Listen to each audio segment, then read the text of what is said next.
Are you ready? That's the question. Born ready. Nice. All right, Mr. Bieler, thank you very much for being on my channel again. I wouldn't miss it. You are the first repeat interview that has ever Really? been on Old Head. Yeah. Usually I'm just one and done. I'm like, I talk to you. It doesn't matter. I've been told I'm very charming. You are. That is very true.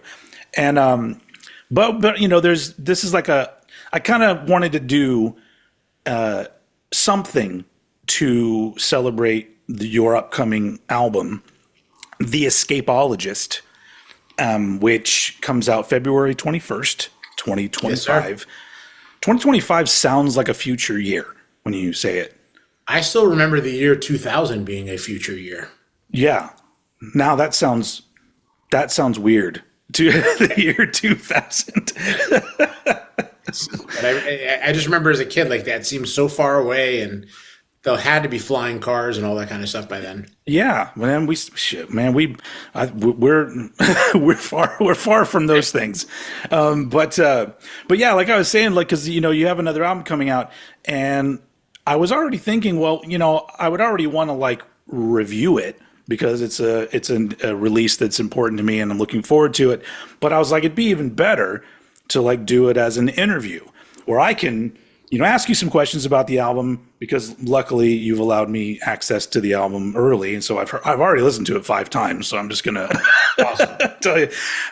But so it can be a conversation where like I'll give a little review while asking some questions, and it's like seems much more interesting than just Yeah. just looking at me, which they already do all the time anyway. Between our two heads, I mean, it's just got to be the most per square inch sex that you've ever had on your show. Yeah, for sure, for sure. You know what? When I look at you, it makes me a little bit jealous because I am fully ready for the gray to all come in on my hair, but now I just want it in my beard because I've started coloring my hair and I kind of like that vibe.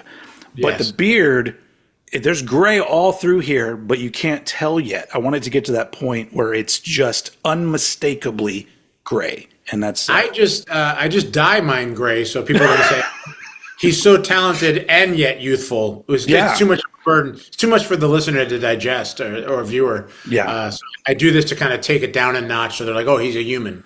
very, very, very few people know that you're so young because you started early. You were in Saigon Kick when you were like 3. So I mean, Exactly. Right after I left the R Gang show, literally. yeah. So yeah, the new album is The Escapologist, which is the third under the moniker the Baron von Bielski Orchestra. Well, Jason Correct. Bieler and this is the thing because like as you know for people that don't know out there, Jason was on Cranked, a special episode of Cranked and Ranked, because we ranked the Saigon Kick discography, and then Jason was nice enough to come on for an interview, and this was all around the same time where I had done a deep dive into your stuff and discovered this newer solo-ish stuff that you were doing. I'm still going to call it solo because it's pretty much solo, but and that's when I was just like, oh my God. So it's like, I'm still so invested in what you're doing. And so it's, and it only got better because like that, at that point you had one album and a couple singles out. And then you released the Postcards from the Asylum album, which was, what was that, my number 2 album of that year? Only because Metallica put out an album. So that's, I mean, that's you. I still remember the alternate lyrics that your cohort, which I thought were pretty fantastic. Yeah. That's, that's one of those things where it was like, he could have had no clue that like the guy that wrote the song was going to watch and hear him turn his lyrics into like fantastic. some poo poo pee pee stuff. It made me really rethink my style. I was like, Yeah. I can tell because it's almost like gangster rap on the new album, lyrically is. speaking. It's It is. crazy. But it's not that, folks, before you turn off. And you'd be like, we're not here for that. We're here for rock and roll. There's plenty of rock and roll on the album. So yeah, I was a big fan of Postcards from the Asylum. So of course I was very much looking forward to whatever the new album was going to be, which is now The Escapologist. And so far, because there's three tracks I think that you had previously released kind of as singles along the way that are Right, on we this album. remixed them and remastered them, or added them a little bit, added a little bit of something to them. Okay. But yeah, Yeah, and so I was familiar with those, and then hearing the full album, it and I told you too. You sent it to me, and you said, "I think this is the final track list," and I'm like, "Don't touch this," because it was so perfect. Like as a first listen, and at this point as a fifth listen, it's the song order is I think absolutely perfect, and Okay. and the amount of songs too. I love a good 10 song. Here's the best of what we got. And if That was my biggest goal, because as the first two records were double albums, and I realized it's asking, just in the modern world we live in, it's asking a lot for people to say, can you take 9 hours out of your day to sit and listen to this record? Might have been perceived as slightly self-indulgent. But yeah, so I mean, like this one, that was the one thing I wanted to try to make. And the problem with making it for me is that, I'm such a genre gymnast that you want to make an arc of some sort, and yeah. so therefore you're like, oh, how do I get from here to here without putting this, so it was kind of a puzzle piece. But I do feel like we made an old school 10-song record. And the way that it works, because you do kind of go by your own rules, and you make the song becomes whatever it is you feel it is necessary. The fact that the way it starts off, because you have a song like Savior, Industrious. Industrious is the first song, and it's kind of a little oddity kind of song, but it's still very rockin'. And then you go into Savior, which has got like horns on it and everything. But and so I love the fact that the album has that 1-2 punch of like, you knew there was going to be, for fans like us, we knew that there was going to be some songs where we're like, oh, all right, what are we in for here? And then you follow it up with Stars Collide, which is like a beautiful kind of pop tune, kind of. Right. And it kind of, the album has a little bit of it slows down just a little bit.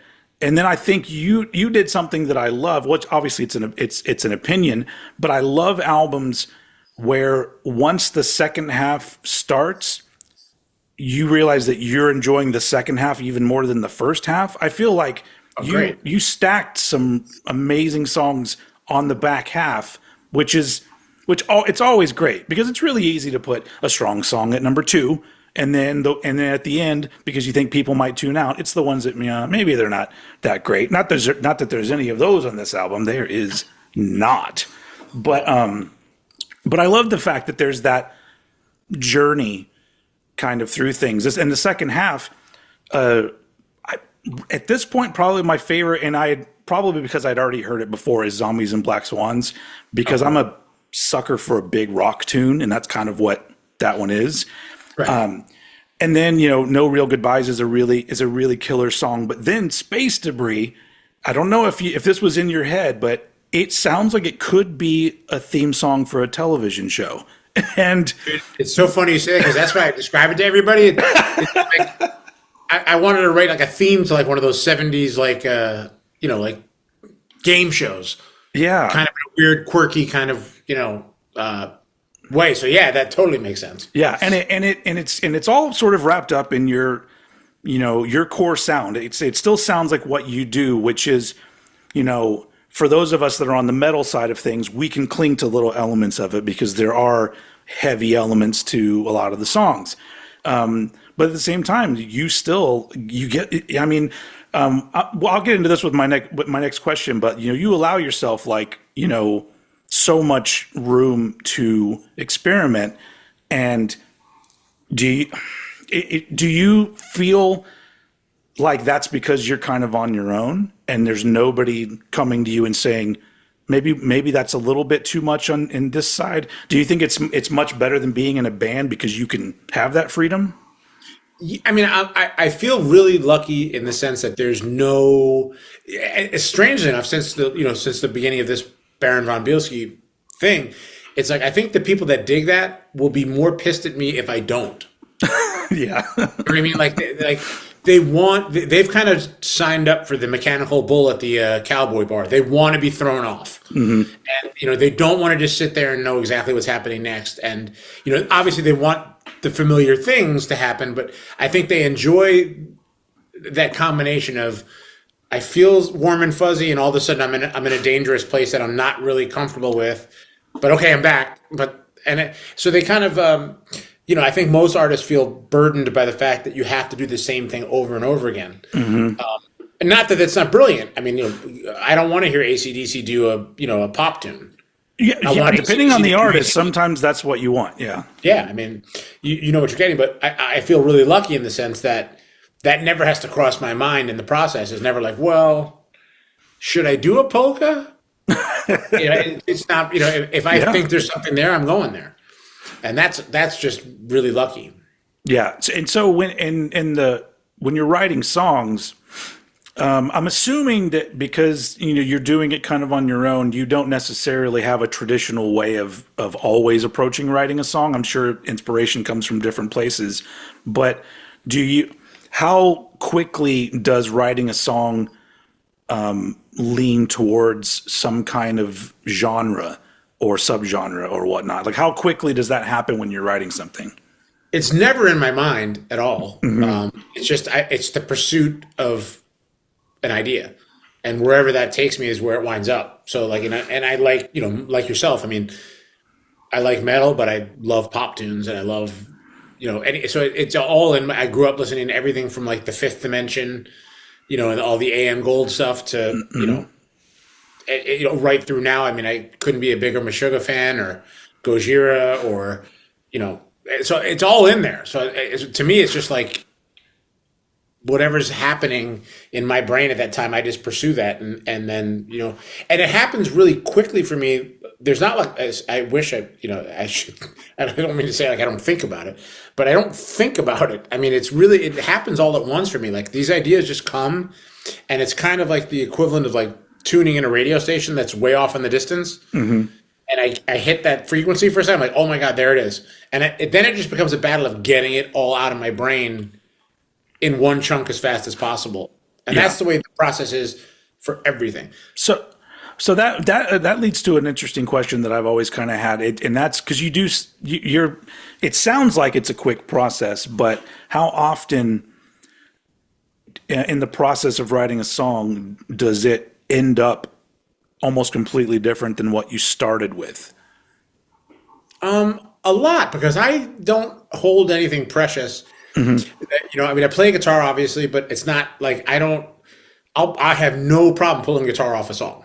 You know what I mean? Like, so there is no like, it has to be this. Like, I'll take a riff that's super heavy and I'll go like, let's just put an old Juno synth on arpeggiator and pull all the guitars out and hear what that sounds like. And I think, I'm sure because you're a creative guy too. I mean, I'm sure like with anything, all of a sudden you go like, whoa. Yeah.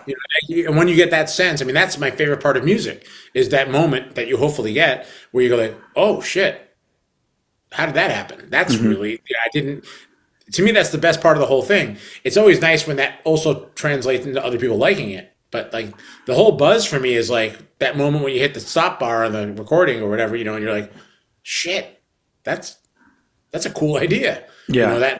That's the whole game for me. So.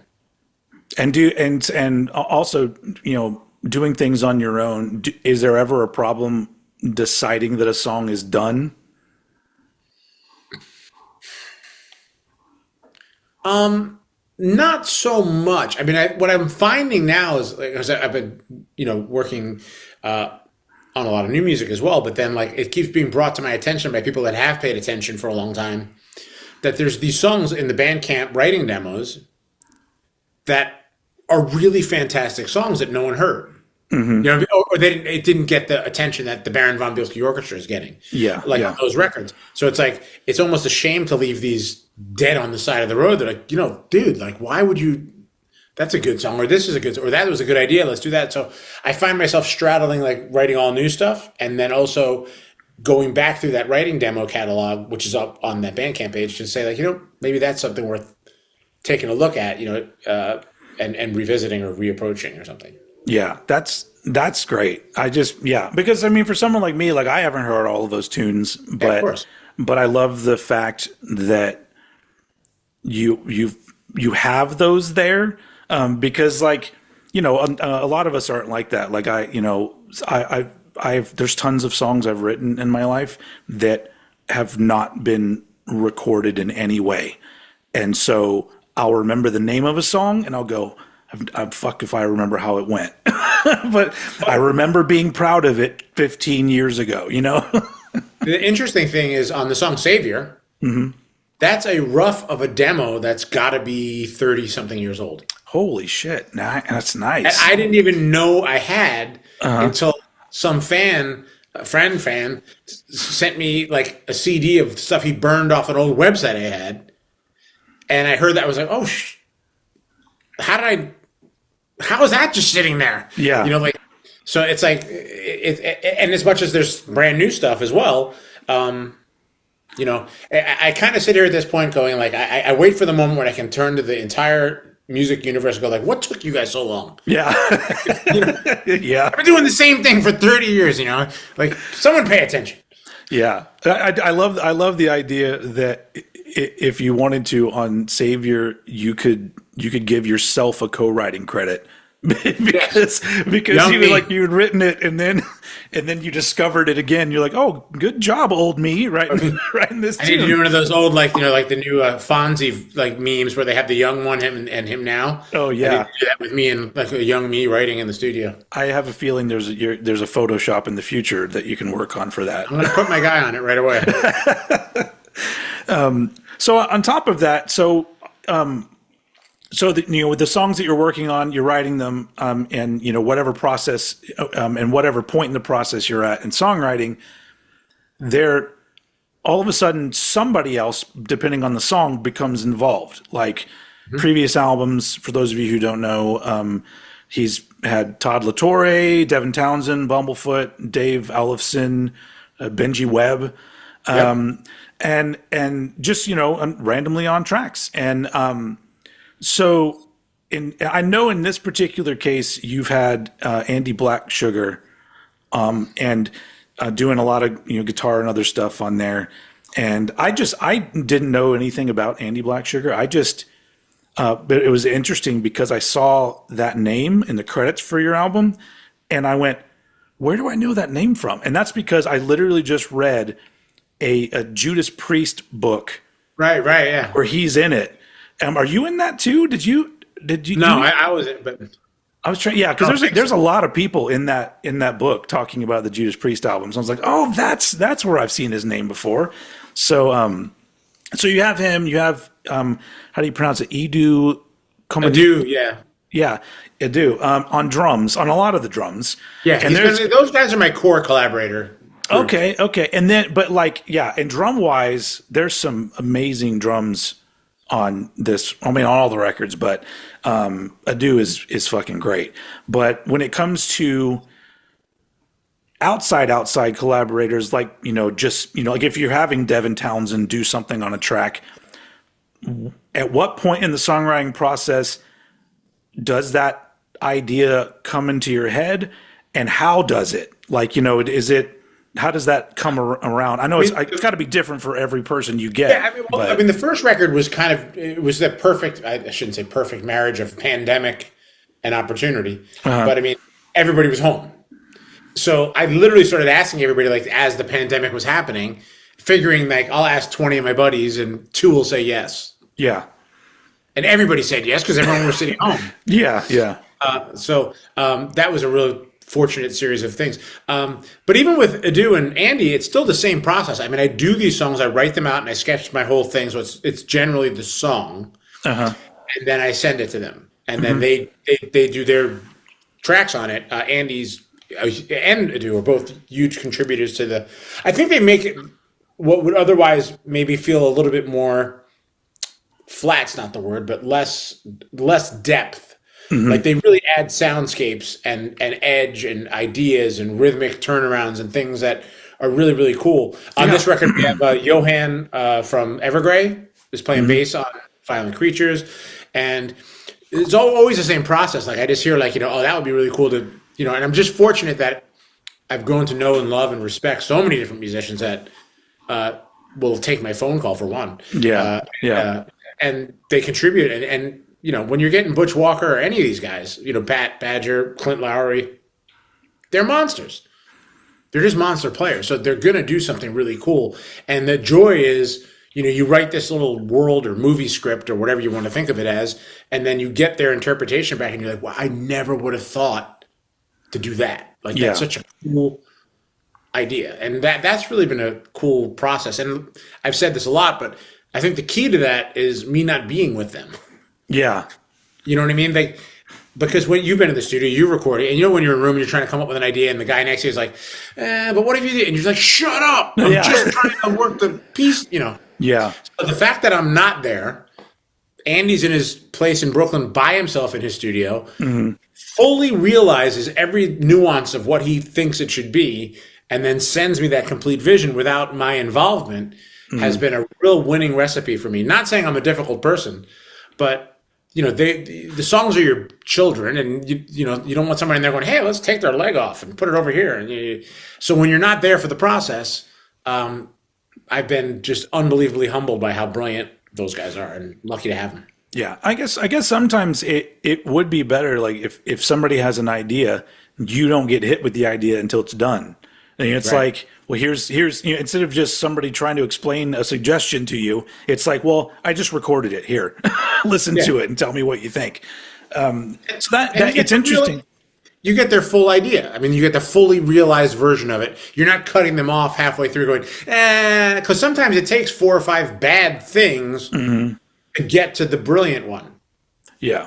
And me being removed is, I'm sure they'll agree, is a fantastic creative process. Yeah, and it really is a unique thing when you think about it, because and I'm assuming that's probably a big reason why it's not just under your name. It's not just a Jason Bieler album, because to call it a solo album it's a little bit complicated to start explaining that, because it's like, well, in some ways it is, but in other ways it's not. And so I feel like you've, not songwriting aside, which the songwriting is great, it still has some kind of collaborative feel to it. I mean, if you look at it like, I can kind of think of it like, a building architect and the interior designers. Yeah. I'm building the framework, and I know kind of generally where I want the big pieces to go. And then, these guys come in and make it the fully realized thing that you hear.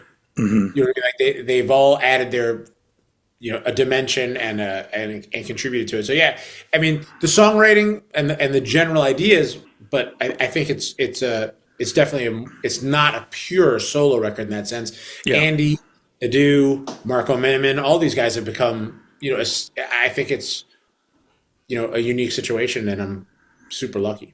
Yeah, no, absolutely. I think everything on this record, everything, it sounds amazing, and all of those things that you're talking about, whatever brings the song into what it is, and the variety of songs that are on there, the sequencing and all that stuff. As I've mentioned, the album has multiple listen qualities, which is like, to me, what makes like the best albums that there are. Because there are, there are great albums that are like out of the gate, they hit you and you're like, whoa. And then, a few weeks later, you're not even thinking about it anymore. And then there are albums that are so, maybe like convoluted or overblown that there's too much to take in, and nothing about it brings you back. But the stuff that you do, and especially this album, it does have something about each of the songs and the way the album flows that, as an album, it's it's pleasing the way that the songs are sequenced. And so, and I think that's great because, like, everybody talks about how the album experience is not as important as it used to be. But I think for a lot of us, it still is. It's just not, the at large music listening public. A lot of them, it's not really that important. I mean, we make it. I mean, we put a lot of time into a lot of things that, and it's not upon the listener to have to listen to it, but there's a lot of stuff in there. There's a lot of headphone candy, I guess the kids would call it, or there's a lot of panning and weird sounds and strange things. So I hope, the ultimate goal would be when you listen to the song, you can kind of go down these different paths every time you hear it and go like, wait, I'm going to pay attention to this part, or I'm going to pay attention to what's going on with the delays, or I'm going to pay attention to this harmony or that harmony or this drum thing or that percussion thing, or I didn't realize there was a synth there. Yeah. And hopefully it's got, we're still trying to make albums and make records worth listening to on headphones. But I don't put the onus upon anybody to have, if you want to listen to a single on whatever streaming service you're listening to, hey man, it's all good. There's no restriction to how you need to digest it. Yeah. We put the time and care in to make sure that there was something there if you do want to dig deeper. Yeah. And actual complete songs as well. Like a really good example is as on your last album, there's a lot of great songs in there. And then there are songs that immediately jumped out and were songs that I loved. And then maybe about a year after the album had come out, I randomly heard Birds of Prey. And now it's my favorite song on the album because I was like, why did this not hit me that way the other times I listened to this album? All of a sudden, that one was propped up at the top of everything. And I'm like, that is a rewarding thing about being a music fan, is having those albums where I've said that so many times, like about, like Bowie. Like, like I was not ready for Let's Dance. Mm-hmm. It was years later before I was like, oh my God, that is really a brilliant record. Or some of the Stone stuff that I just didn't get when I was a kid that I listen to now. And I'm like, oh, there's a reason they're the Rolling Stones. They're amazing. Like, I wasn't ready for some of these records. You know what I mean? Like, at the time, or even going back to Metallica, like when I first heard, the Metallica stuff, I was like, whoa, what is this? Mm-hmm. It's so extreme. Now it sounds like Leonard Skinner to everybody, but, but at the time it was like, compared to what everybody else was doing, it was like, and then all of a sudden you're ready for it. I mean, hopefully you make a record that people can find at different points and discover at different points, and it'll mean something to them at different points. I mean, that's the goal, hopefully. Yeah. Yeah, I think with your stuff and this record especially, it's got to just reach ears, because I think everybody is gonna find something. I mean, any just basic rock fan, anyone that likes anything related to rock music and the thousands of subgenres attached to it, I feel like everybody can find something in the album that attracts them to it. And then the rest of it is, like you said, like maybe they're not ready for that song yet, but that, later on they come back to it. Man. Thank you very much. Yeah, sure. And so moving on from music, and I've been very curious about the artwork for your albums, cover art, because so far all three, I really like the artwork that you do on the covers. They do seem similar in style while not being that similar in style, but it's like an aesthetic that it seems to flow through your album covers. And is it the same artist, or how do you come up with the album cover ideas? He's people toss around in my case, fifth member, but the second member is Robert Merrick. He's done all the album covers, does all the Photoshop stuff that makes people laugh too. Mm-hmm. He's just he's the only guy I've ever worked with on the art side. It's usually a musician's nightmare, especially when you're at a major label or you're on Atlantic Records, and you make your record and you go in and the art department goes, and here we have a lemur with a toe infection that represents like, what? But you don't understand. It's like, no, you don't understand. It's been the first collaborative artistic experience I've had in my life where I make a song or make music or make an album, and I kind of, in very primitive terms, say like, "Oh, I think I'm hearing this or I'm seeing," and he visualizes that to the point where I'm like, not only is that based on anything I think, it's so much better. It brings it to life. It's so fun to see what he does, and it's truly like a rewarding collaborative experience. And I think he's just, again, I hate talking so well about him and Andy because they're going to become huge successes, and I won't be able to afford them anymore.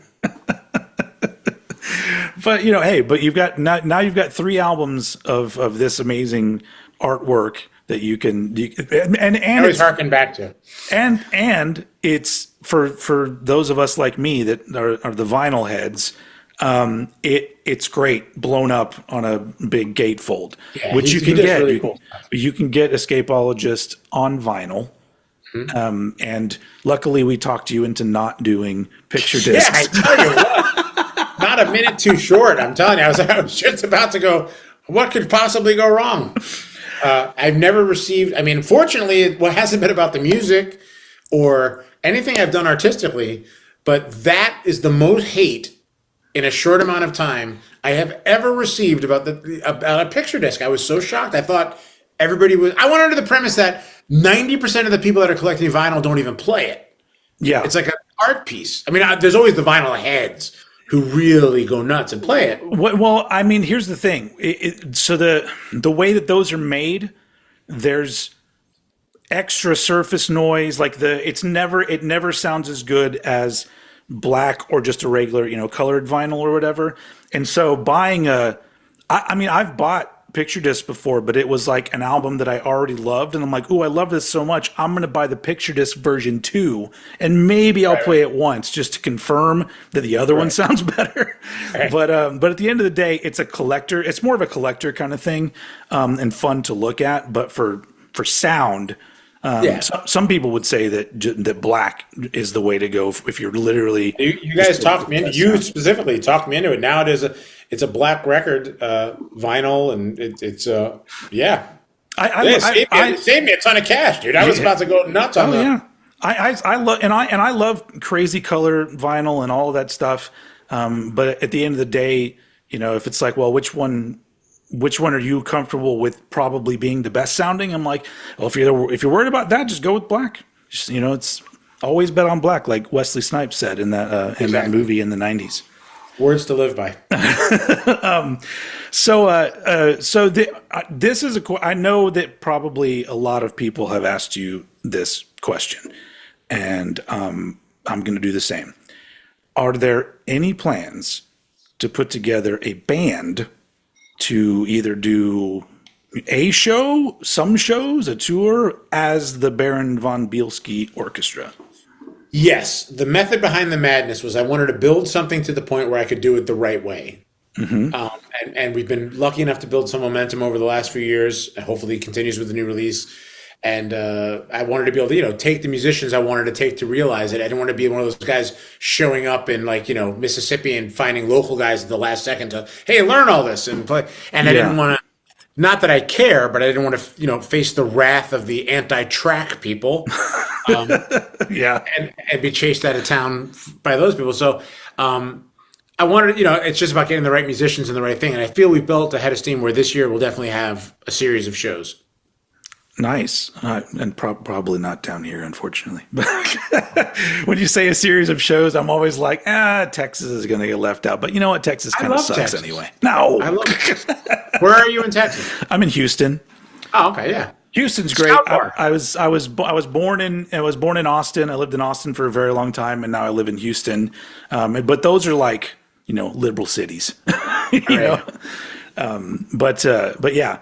But either way, I'd love to someday see you here. Yeah, we'd love to make it happen. So I mean, it's about just doing it in the capacity the right way. And I knew I wanted to just build a head of speed, and some momentum. And I feel hopefully, if it continues on, we'll be in good shape this year. And now everybody out there, just buy copies, you get your friends to buy copies, so it blows up, and then there'll be like a reason. And I'll be the Taylor Swift of prog hair metal. that might be a big. I could not see now. You've planted this thing in my head. How awesome would a multi-million-dollar Baron von Bielski arena show? We can call it the Errors Tour. Yeah, you could do that. But or just whoops. And at that point, you can just get Taylor Swift to be on your album as well, and then She'd be so lucky. there you go. That's for an alternate universe where that happens, where you're out touring arenas and Taylor Swift is talking to me. and I'm dating Travis Kelce. I mean, you could do worse. It's a whole exactly. All right, yeah. So, all right. So, I mean, we've done about a half hour. I don't want to keep you too long, but I can't reiterate enough that Escapologist is fucking great, and kudos to you for exceeding my expectations with this album, because That's so good to hear, because like you've been a part of this since the beginning, and you've been very kind to me, and you're one of the first people I sent it to, because I just wanted to, because I know you're also the guy that would go like, dude. Maybe another 6 months on that one. Don't rush this. Yeah. No. So and not only that, but like I'm assuming you left because I know one song in particular didn't make the album. That's also a great song. So I'm assuming there's others as well. Yeah, I mean, it's strange enough. I'm already 4 or 5 songs deep into the next one, and ready to work. But yeah, I felt like let's get this kind of 10 songs. Mm-hmm. And make it, what it is, and then move forward. And hopefully, I just hate the way things are, and I think there's a point to it. You release a record, we could have released this record in November or December, but then, you're automatically last year's record. Yeah. By the time anybody's paying attention. Mm-hmm. And there's a point to that, I think. So, but yeah, I mean, I could easily have another record out in September. It'll be like the old days in the 70s when bands were putting out like 2 records a year. Exactly. That's the plan. But again, dude, thanks so much for all the support and help, and you've just been awesome. And your ears are super valuable, because I make these things like a lunatic in total isolation, and I'm never sure what the hell's going on until someone like you goes, no, it's actually. I was like, oh. Whew. Oh yeah, feel free to bounce things off me anytime you want, because I love it, and I'm a genuine fan. So but everybody out there, if I remember right, it's being sold strictly through Bandcamp, correct? The physical stuff is stuff. So jasonbieler.bandcamp.com. I'll put a link in the description of the video. Awesome. But go there. Get vinyl, CD too, right? Or CDs as well. CD, vinyl. Yep, the single comes out tomorrow. On Savior. All right, cool. So that'll be after. Or actually, as we speak, probably it's out in Germany as we speak. All right, and moving slowly across the time zones towards our country. So when this comes out, you guys should have already heard Savior. So I highly recommend it if you haven't yet, and you'll listen to everything by Jason Bieler, especially the Baron von Bielski Orchestra. Oh, I almost did it. I always make it really difficult between the titles and the. Because I remember when we did a review of the last album, I kept calling it Baron von Bieler, and Eddie would be like Bielski. I'm like, oh, Bielski, yes, Bielski. It's my favorite thing is doing all the interviews is watching people trip over that. And now it's even hard to say the Baron von Bielski Orchestra, the Escapologist. You have to really work to get that out right. It's not easy. That's true. Thanks for making this work. But yeah, it's been a pleasure again, sir. As always. And I truly hope that this does really well, and I'm going to do my best to get the word out. And I'm going to be playing tracks on my radio station, and I'm starting a live radio show in February. I'm going to be playing songs. I'll be playing Savior probably on the very first show, Thank you. just to get the word out there like I usually do. So thanks for giving me your time. And, dude, anytime. Like I said, it's a mutual admiration society. I appreciate it. That's very sweet of you to say. So yeah, all right. Thank you a lot. I hope you have a good rest of your night, and we'll speak soon. Take care, buddy. Later.